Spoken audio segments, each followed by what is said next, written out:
The gymnasium of Celestial Academy stretched across 300 meters of polished chromium flooring, its domed ceiling projecting a perfect simulation of Earth's sky. Students from 47 different species milled about in their standard-issue athletic uniforms, waiting for Coach Xylar to begin the day's physical evaluation trials. Katniss hovered near the edge of the gathering, her repulsor chair humming softly beneath her. She was Thoraxian, a species that had evolved in the methane seas of a gas giant's moon, where bodies were sleek, torpedo-shaped, and utterly limbless. Her silvery skin reflected the artificial sunlight, and her large, opalescent eyes observed the other students with a mixture of longing and resignation. "Look, the worm's back," sneered Vex, a four-armed Kryptonian whose species prided itself on physical supremacy. His comment drew snickers from nearby students. Katniss had heard it all before. In a universe where most sapient species had evolved some form of manipulating appendages and locomotive limbs, Thoraxians were an anomaly. On their homeworld, they moved through fluid with grace and power. But here, in the galaxy's most prestigious interstellar academy, she was dependent on technology that frequently marked her as different. As Lestat Coach Xylar, a mantis-like Vrixian, clicked his mandibles for attention. "Today's evaluation is simple. The obstacle course. 3 kilometers through varied terrain. You'll be timed and graded on completion." Katniss felt her heart sink. She had 2 of them, both currently hammering against her ribs in anxiety. "Coach," she called out, her voice translator converting her subsonic vocalizations into galactic standard. "May I use alternative?" "No mechanical assistance beyond standard academy equipment," Xylar interrupted, not unkindly, but firmly. "These evaluations test natural capability. You may sit this one out, Cadet Katniss."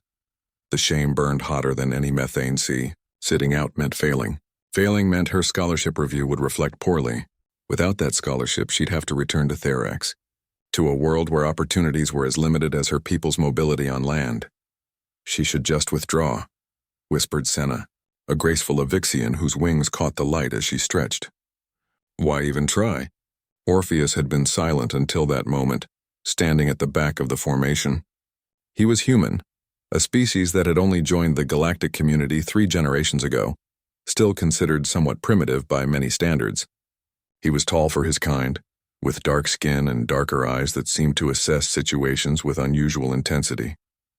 "I'll help her," Orpheus said, stepping forward. The gymnasium fell silent. Even Coach Xylar's antennae twitched in surprise. "Excuse me, Cadet Orpheus?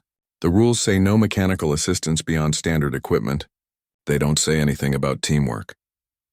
Orpheus approached Katniss's repulsor chair, meeting her surprised gaze. "If you're willing, I'd like to carry you through the course." Katniss stared at him, stunned. They'd shared classes for 2 semesters but had barely spoken. Humans were odd, everyone knew that. They were neither the strongest nor the fastest, lacked natural armor or weapons, and had only 2 arms and 2 legs like dozens of other basic species. Yet somehow they'd fought their way from a single world to holding seats on multiple galactic councils. You can't be serious," Katniss managed. "It's 3 kilometers. With obstacles, I'm very serious." Orpheus smiled, and there was something in that expression that reminded her of the determination she'd seen in documentary footage of human explorers, soldiers, and pioneers. "My people have a saying, leave no one behind." Vex laughed outright. "The human will collapse within 500 meters. This is pathetic," Coach Xylar considered, his compound eyes reflecting hundreds of tiny Orpheuses and Katnisses. "The rules do not explicitly forbid this. However, Cadet Orpheus, you understand that you will be graded on the same standard timing as everyone else?" "Understood, Coach." "And Cadet Katniss, you accept this arrangement?" Katniss looked at Orpheus, really looked at him. She saw no pity in his eyes, no performative heroism, just a quiet resolve and an extended hand. "Yes," she said softly. "Yes, I accept." When Orpheus lifted her from the repulsor chair, Katniss was surprised by how gentle yet secure his grip was. Her body, roughly 40 kilograms of muscle and cartilage designed for fluid movement, settled against his back. He positioned her carefully, her form draped across his shoulders and upper back. "Hold on as best you can," he murmured. "And tell me if you're uncomfortable." The starting horn blared. The first kilometer was through rough terrain, a simulation of volcanic rock fields. Students leaped, climbed, and scrambled over obstacles. Orpheus moved with calculated precision, his breathing controlled, his footsteps sure. Katniss could feel the power in his movements, the way his muscles adapted to her weight, redistributing and compensating. Humans are endurance predators, Orpheus explained as they navigated a particularly treacherous section. Back on Earth before technology, our ancestors would hunt by chasing prey until it collapsed from exhaustion. We're built for this. They passed Senna at the 1.2-kilometer mark. The Evixian's wings, magnificent for short flights, weren't suited for sustained ground movement. Her eyes widened as Orpheus jogged past, Katniss secure on his back. The second kilometer introduced water obstacles.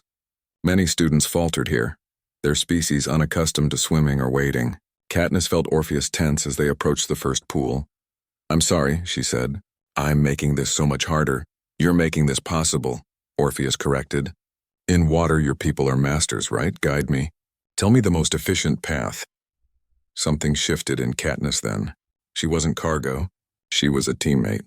Her eyes evolved to see through murky methane seas, analyze the water obstacles with expertise no other student possessed. 30 degrees left. There's a shelf a meter down that extends across. Right arm forward to grip, then pull.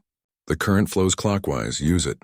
Together, they move through water like a single organism, Katniss's knowledge and Orpheus's execution, combining into something greater than either could achieve alone. They passed Vex at the 2.3-kilometer mark. The Cretonian, for all his 4 arms, was struggling with a climbing wall, his bulk working against him. His eyes met Katniss's as Orpheus scaled the wall with practiced ease, using techniques that required less strength and more strategy. The final stretch was a sprint across open ground. Orpheus's breathing was labored now, sweat pouring down his face.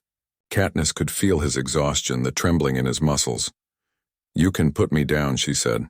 "You've done enough. More than enough. Not done yet," Orpheus panted. Finish line to head, he ran. Not fast, his earlier pace had drained him. But he ran with the stubborn, relentless determination that characterized his species, one foot in front of the other, again, again, again.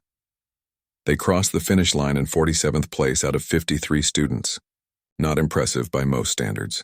But as Orpheus gently set Katniss down, returning her to her repulsor chair, the gymnasium erupted in applause. Coach Xylar approached, his mandibles clicking, and what Katniss had learned was approval. "Cadet Orpheus, that was not remarkable. Cadet Katniss, your navigation through the water section showed exceptional environmental analysis, but it was the other students' reactions that truly struck Katniss." Senna landed beside them, her feathers ruffled from exertion. "That was incredible teamwork," she said without a trace of her earlier mockery. Even Vex approached, his forearms crossed but his expression grudging. "The human has more endurance than I thought. And you," he looked at Katniss, "you have skills that are valuable even without limbs." Over the following weeks, something changed in Celestial Academy. Students began approaching Katniss for help with aquatic xenobiology, with fluid dynamics, with seeing problems from different perspectives. Her repulsor chair was no longer a mark of limitation, but simply how she moved, as unremarkable as Senna's wings or Vex's 4 arms. Orpheus became her regular training partner, but more than that, her friend.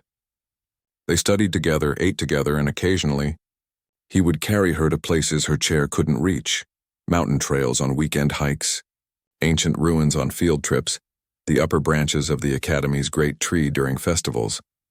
One evening, as they sat watching the simulated sunset from the Academy's observation deck, Katniss turned to Orpheus. "Why did you do it?" she asked. "That day in PE, you didn't know me. You gained nothing from it." Orpheus was quiet for a moment, considering. "On Earth, humans weren't the biggest or strongest or fastest. We survived because we worked together, because we carried each other when one of us fell. That's what makes us human." He smiled at her. "Besides, you're brilliant, funny, and kind. Why wouldn't I want you as a partner?" Katniss felt her chromatophores shift, her skin flushing with colors that expressed emotions her voice translator couldn't quite capture. "You showed me that limitations are often just lack of imagination." "Thank you." "We showed each other," Orpheus corrected. "That's the point of teams."